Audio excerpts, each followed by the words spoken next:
সবুজ ফসলের মাটিগুলো। তো এইভাবে চলতে থাকলে চলার এখন আমাদের একদম দেয়ালে পিঠ থেকে গেছে, আর প্রশ্নই ওঠে না।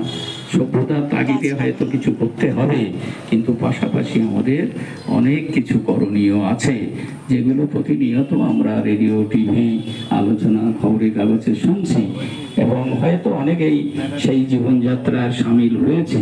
কিন্তু সবচেয়ে বড় কথা হচ্ছে প্রকৃতিকে সঙ্গে নেয়া, প্রকৃতির সঙ্গে আলিঙ্গন করা।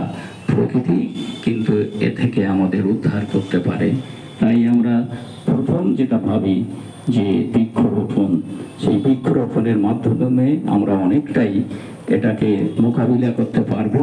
কিন্তু সেটা শুধু এই আনুষ্ঠানিকতার মধ্য দিয়ে নয়, সেটাকে সযত্নে রক্ষা করতে হবে।